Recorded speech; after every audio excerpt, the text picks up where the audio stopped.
Okay, so take two. The first video I recorded the entire video for 30 minutes and there was nothing on the screen. So this again will be BMAR211 Services Marketing Study Unit 1, Chapter 1, where I will introduce services marketing. So make sure you start on page 2 in your textbook and follow along. Before we jump into things, we need to touch on the learning outcomes. This is in the Physical Study Guide, page 11, on Ifundi on the e-lessons guide, the e-guide, also in this video, and the standard slides, which will be uploaded under resources. First, explain the concept of services from a marketing perspective, grasp the importance of services marketing in a modern economy, discuss the unique characteristics of services and explain how services differ from physical products, describe the value of using the expanded services value mix to understand the unique demands of services marketing, then demonstrate the ability to evaluate the measures used to determine productivity, define the elements and interrelationships in the service profit chain, and then a big chunk is evaluate the interrelationship between productivity, quality, customer participation, and customer demand. On the slide, you will see the coinciding page numbers. Please make sure you summarize the work according to these pages. Before I start, I'm going to try to be to the point and concise as possible. And if you have any questions on any of the content in terms of the learning outcomes, please make sure you ask me. To start off with learning outcome 1, you will see on page 2 that not much has been done with regards to research in terms of marketing. But since the 80s, a lot has developed. And since then, the underlying philosophy in services marketing is that services are unique and that the marketing thereof is different to marketing of physical goods. And you will definitely realize this after watching this introduction. So, products versus services. Now, there is a generalized set of characteristics that distinguish services from goods, and this include tangibility, inseparability, heterogeneity, perishability, and lack of ownership. And this is also covered in detail with learning outcome 3. Now, a service, it can be described as a deed, a process, or performances, but a more formal definition is any act or performance that one party can offer to another that is essentially intangible and does not result in the ownership of anything. Now, the production or delivery of a service may or may not be tied to a physical product, and products are suggested as a method to distribute services. Let's take internet or Wi-Fi as an example.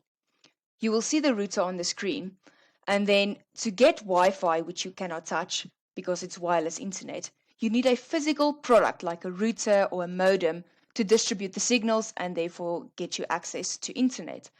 So then you need to have a physical product, and that's why the service of internet is tied to a physical product. The providers of tangible products have a service element. So let's take, for example, a car. You purchased a new car, and this usually comes with a service or maintenance plan as well as a guarantee. So the product is the car, and the service element is the service or maintenance plan as well as the guarantee. In addition to this is after-sales service or customer service. If something happens to your car, if you owned a Ford Kuga and it exploded, you need services and a customer service department to have your car taken in. Now, many organizations do not provide a tangible product with their service offering, and we refer to this as a pure service. Think in terms of a concert. If you purchase tickets to Parlotones, yes, you have the tickets, but that's the only proof that you went to the concert, okay, besides the videos and the selfies that you will take for Instagram or Facebook. But this is generally a pure service. You don't own anything after that. We also need to refer to the South African service sector, and there's a wide variety of services that they contribute. In terms of table 1.1, you will see a collection of these. The major role players, however, is the South African government, the SABC, and when Eskom is working happily and great. We also need to consider non-profits like Cancer, the SPCA, the Transfusion Service, as well as the South African National Blood Service. These organizations do not work for a profit, but they are there and necessary in the country. There are also other components of the service sector, and this includes legal, educational, health, military, employment credits, communications, transportation, and information services, and this is usually also linked to the government. To fully cover learning outcome 2 in terms of the services that form part of the GDP, you need to refer to page 3 to 5. You will see table 1.1, which is then the GDP at a constant 2017 prices, and then also table 1.2, which includes the percentage contribution of agriculture, industry, and services to the total GDP for selected countries. And you can just have a look at the examples there and expect a few multiple choice questions. Next, we will cover a main learning outcome for this unit, learning outcome 3. And this provides an overview of services marketing in terms of why services marketing is different. And this includes a discussion of the 5 characteristics that distinguishes a service from a physical product. The first one we will look at is intangibility, and this is a key determinant in differentiating between a service and a product. So products are predominantly tangible, and it can be tasted, felt, smelled, stored, and seen prior to purchases. The same cannot be said for a service. If you look at the nice Cadbury Dairy Milk chocolate, you know what you are buying because you can taste it, you felt it, you can smell it, and you can store it in your cupboard if you buy like 20. But you cannot store 20 attorneys in your cupboard. That will be a bit dodgy. So you don't know what to expect prior to purchasing or acquiring the service of an attorney or even a realtor. And that's why the intangibility aspect is very difficult. Also refer to figure 1.1, which is the continuum of the tangibility concept. So on top you will see more tangible products include fast food, cars, groceries, and retail products, for example. But as we move down the continuum, you will see airlines, some of the objects you can touch, sure, but you cannot touch the physical transportation of your body from Joburg to Durban.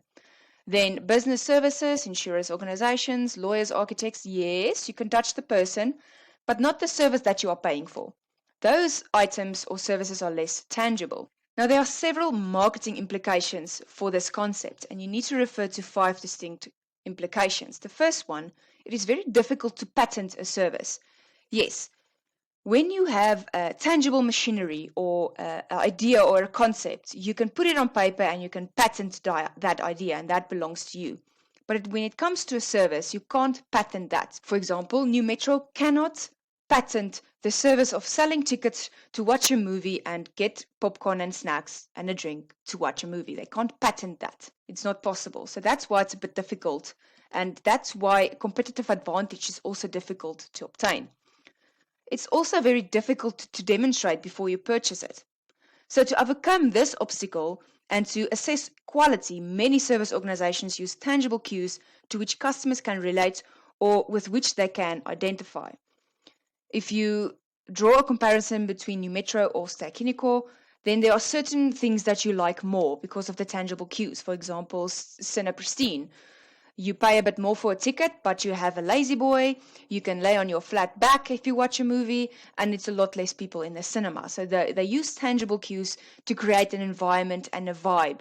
And then you can relate to that, and then you can purchase your ticket or make an informed choice. Also, pricing is a bit more complicated. When you get a product, you have a cost price of manufacturing that product. You need to add your markup for your profit. And then it's very easy because this X amount is what it costs to produce. X percentage is your markup. And then you have your selling price. With services, how do you really know how to price your specific service? Because yes, you have to cover your overheads, your staff, your fixed and variable assets and so forth. But it's very difficult and a bit more complicated. Branding is also challenging. It is easier for tangible products than it is for a service to create a great brand and image for your company. And lastly, services are perceived as a riskier purchase because of all of the things I just mentioned. It's difficult to demonstrate. The pricing is complicated, so you have options of 3 companies. Which one do you choose? The cheaper one?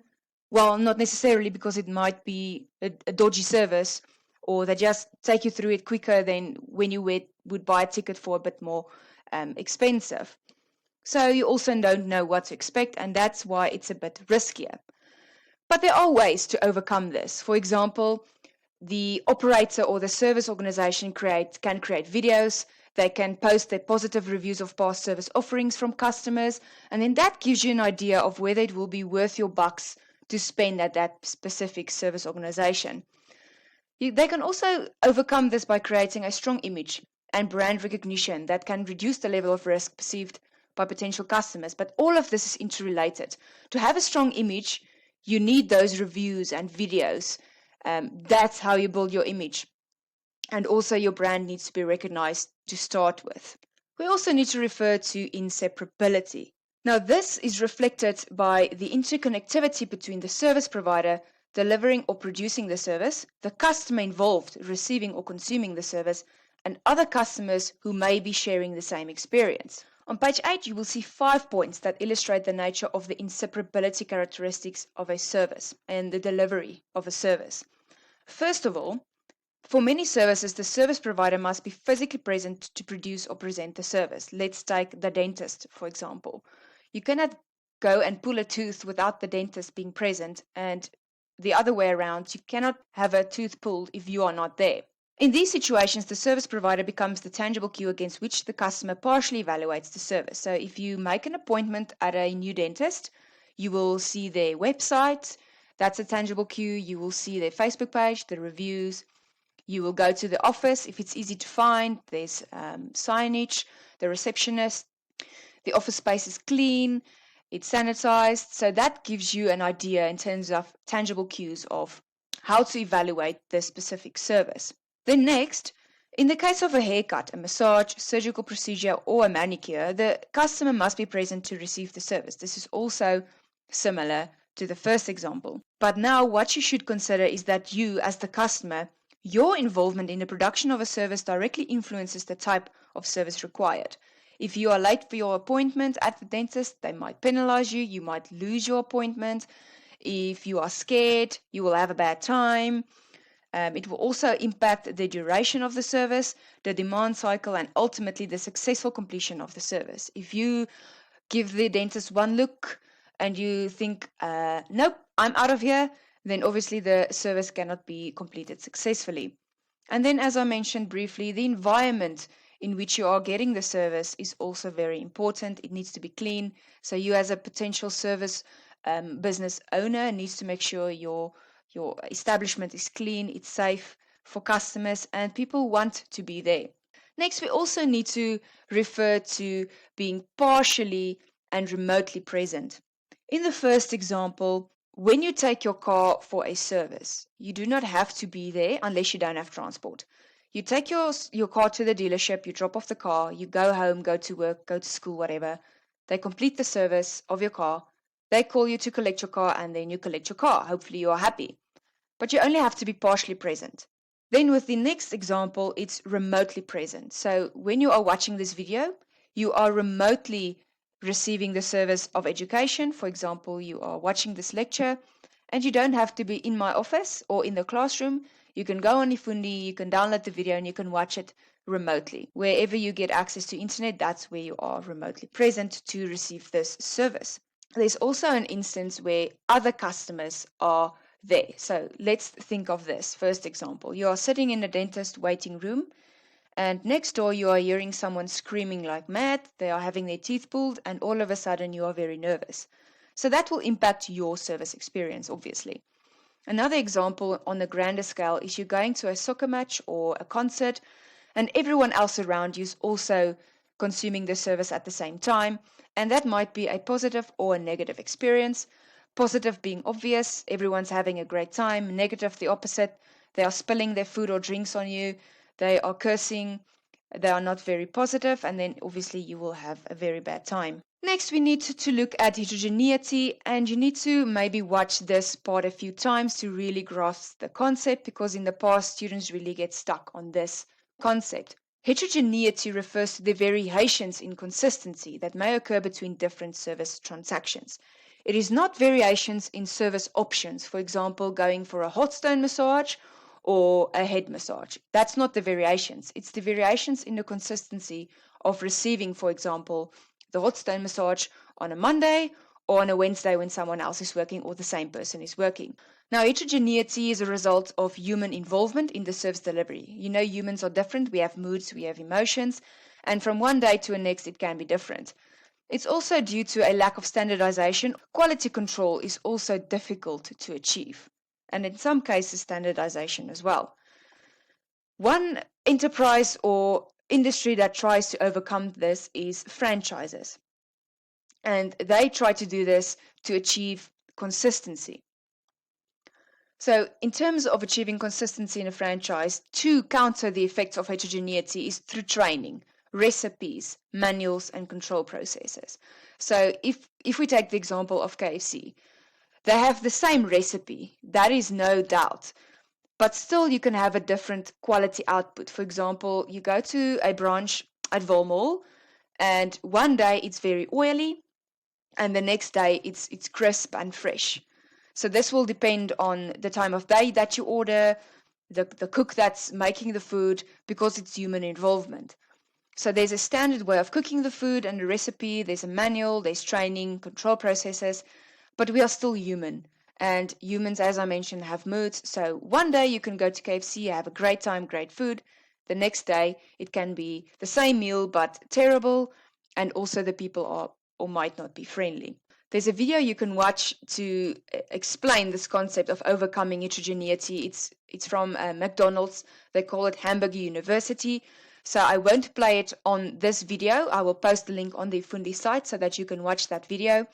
And then they go through the entire process of how they train the employees that actually move up to the chain and actually become managers at the end of the day, hence Hamburger University, and how they try to have control processes in place so that the service can be consistent. Next, we need to look at perishability. So services cannot be stored in a storeroom and used later like products. So you can buy 1 million chocolates, you can store it and eat it when you want it, but you cannot do the same for services.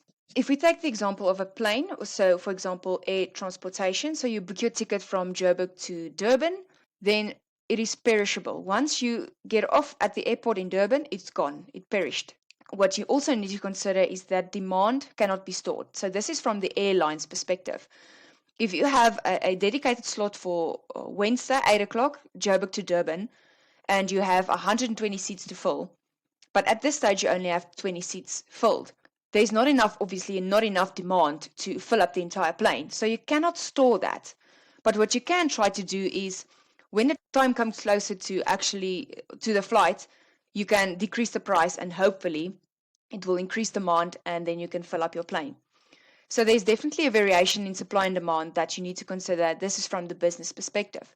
But from the customer's perspective, once it's done, it's perished. If you went to the concert, it's done. If you went to the dentist, it's done. To overcome this problem, though, the organization needs to develop strategies to manage situations. And as I mentioned, they need to either reduce the price of a ticket. For example, this video, yes, we are not in the class, but this is a recording. So you can watch and watch and watch and watch it. So this is overcoming the perishability aspect of delivering this service to you as the student. Then the last one we need to consider is lack of ownership. And this is from the customer's viewpoint. Obviously, the service organization owns the service, but the customer does not. So unlike buying any tangible product like your chocolate, services cannot be owned. You do not own the service. You own the rights to the service, or you went to the concert, dentist, whatever the case may be, but you do not own that at the end of the day. If you go back to the air transport example, the seat on the plane remains the property of the airline to be rented out to another passenger on the next flight. You do not own that if you buy a ticket. Imagine that. Another example is Europcar or AFIS. You rent a car, you do not own the car, you use it for the lease that you agreed to and paid for, and then you return the car. And those are the 5 characteristics that distinguish a service from a physical product. You need to be able to identify these characteristics, be able to describe them in detail and distinguish between them. You also need to be able to provide your own examples, as well as read through a case study and identify the distinguishing characteristics and provide an explanation or motivation from that specific case study. Next, before the end of this part, we need to be able to classify services, and this is classified into 2 broad categories. First, it's equipment-based, and then we also get people-based. The easiest way to remember this is if you don't have the equipment, you don't have the service. Examples here include automated, so car washes. Back in the day, we had massive machines that washed the cars. Now it's a lot easier. You have people, but you still need equipment. You need the vacuums, you need the pressure washers, and so forth. Vending machine, that speaks for itself.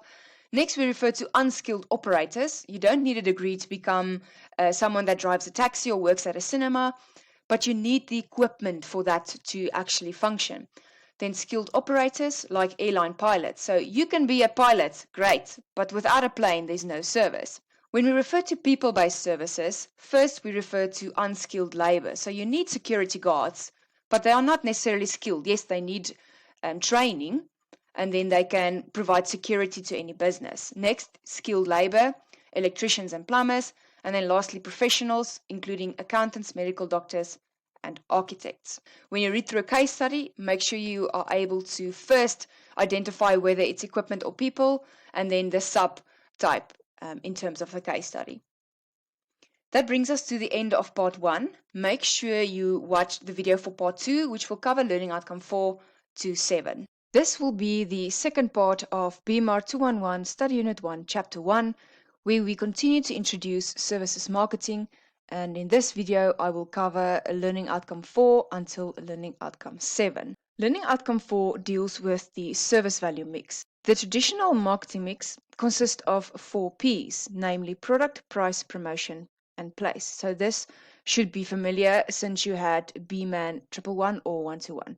So although these 4 marketing elements are still valuable, they are too narrow to describe services marketing specifically, and therefore we need additional elements. In the case of services, the 4 variables are also important as a foundation. But because services are, in some cases, produced and consumed at the same time, the consumers interact with frontline staff of the organization, and the customers are part of the service production process. So sometimes as the customer, you produce the service that you paid for. So due to this limitation, although it's still important of the 4 Ps, there are key strategic areas for each of the traditional value mix variables. And this includes, first of all, process, physical evidence or environment, and then also people. The process element refers to the procedures, mechanisms, and flow of activities and operations by which the service is delivered. This will be the main focus of Chapter 7, so this is only a mere introduction of these elements. Next is the physical evidence or the environment, depends on the scenario, and it is the environment in which the services are delivered and where customer interaction during the service encounter takes place. This can include facility design, the equipment, signage, corporate dress, annual reports, guarantees, business cards, and financial statements, as well as, for example, a Facebook page, social media presence, websites, and so forth. It is any tangible component that facilitates performance or the communication of the service. And this will be the focus of Chapter 11. Next, people. So people is not described by the customers. You have to remember that this is from the organization's perspective. So the people refers to the employees of the organization. So it is all aspects of employee involvement in service delivery. It includes managing interaction with customers, employee recruitment, training, motivation, rewards, and teamwork. It also concerns itself with all of the people that play a part of service delivery process and who can influence the customer's perceptions. This is the main focus of Chapter 8. There will be a link to the following video on the e-guide page. So after watching this video of the Porsche service, can you identify the 3 service mix elements in the following advertisement or video? So make sure you watch this video and then you write it down for yourself, because this is typically what you can expect in an activity. So you will receive a case study and you have to identify the elements and motivate and provide examples. We also refer to several ethical concerns, although this is not part of the outcomes and we will not test you on this information, but it is important to touch base with this concept because there are several concerns in the delivery of services. First of all, exploiting customer ignorance.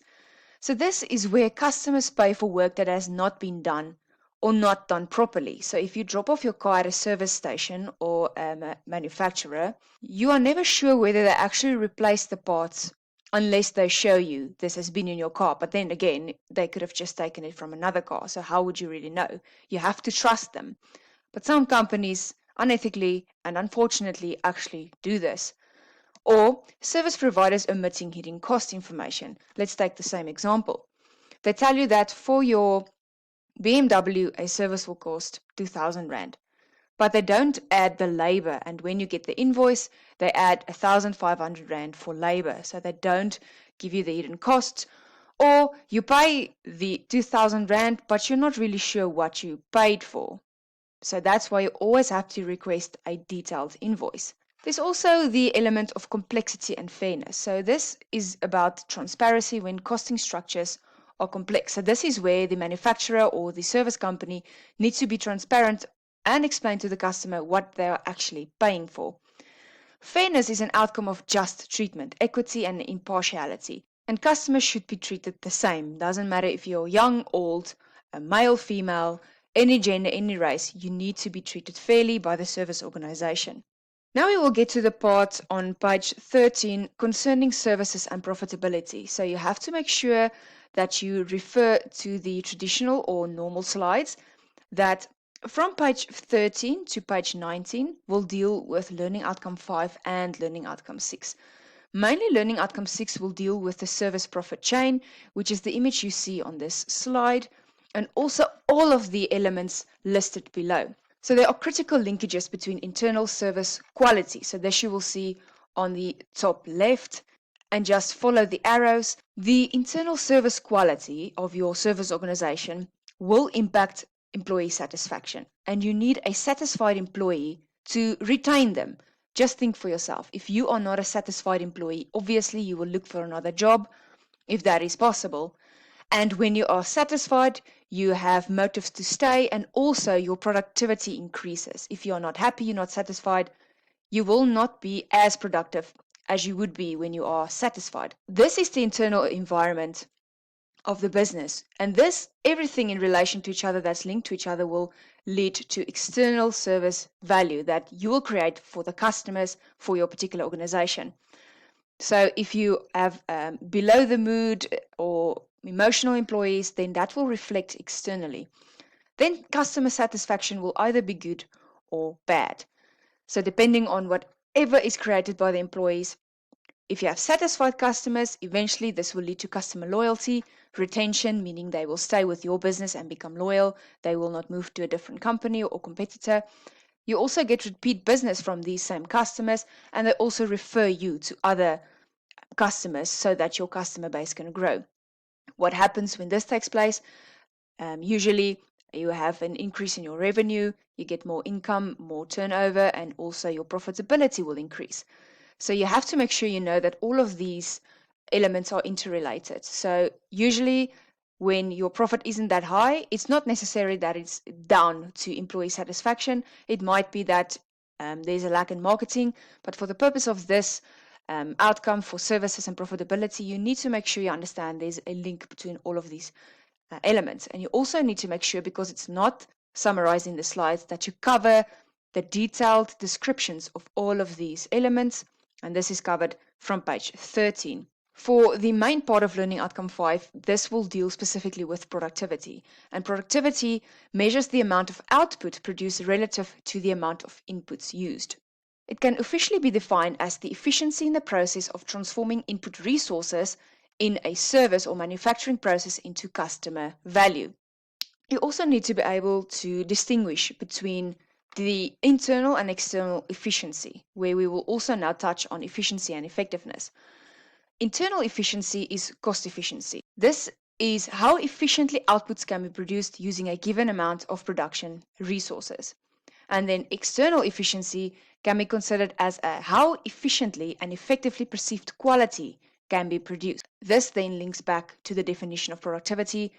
What can you do with what you have, and what can you produce in terms of effectively, and efficiency in terms of customer value? There are certain drivers of productivity, and this you also covered in BMAN modules. So it's effectiveness and efficiency. Shortly, effectiveness is doing the right thing, and efficiency is doing the thing right. Again, there will be a link to this short and funny video, and he describes the difference between effectiveness and efficiency quite well with examples. To understand these two concepts a bit better, make sure you watch the video. Now, as the owner or the manager of a service organization, you need to know that managing productivity must lead to profit efficiency or economic result in terms of output. Output meaning you get profits as well as add to customer value. A further element that you need to cover as part of productivity is demand. So the output of the service process is twofold. So it can be either in terms of volume, meaning the quantity of output, or the quality of the output, so the outcome and the process. At the end of the day, the quantity delivered is dependent on the demand of the customers. And then there are three scenarios.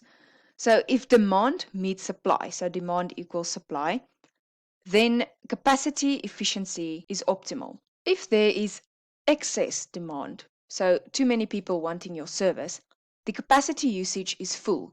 This may have a negative impact on the level of output. So you are underproducing because a lot of people want your service, but you are not producing enough of it for the demand in the marketplace.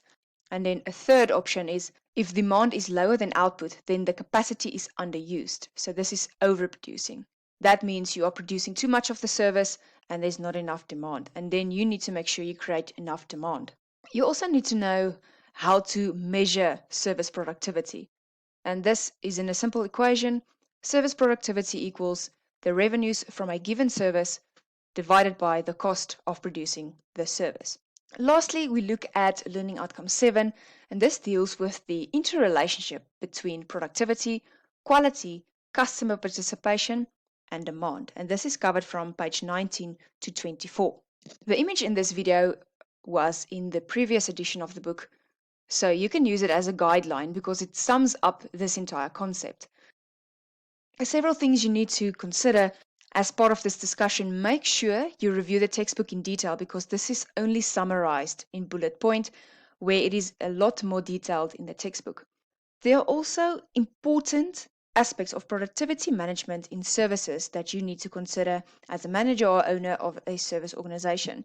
Firstly, when a service provider designs its input into a service delivery process, an optimal balance between perceived service quality, this means the external efficiency, and cost efficiency, this means the internal efficiency, must be maintained. So there should be a balance between perceived service quality and cost efficiency. Secondly, the service provider's resources must contribute to interactions with customers in the service process to create synergy between perceived quality and internal efficiency.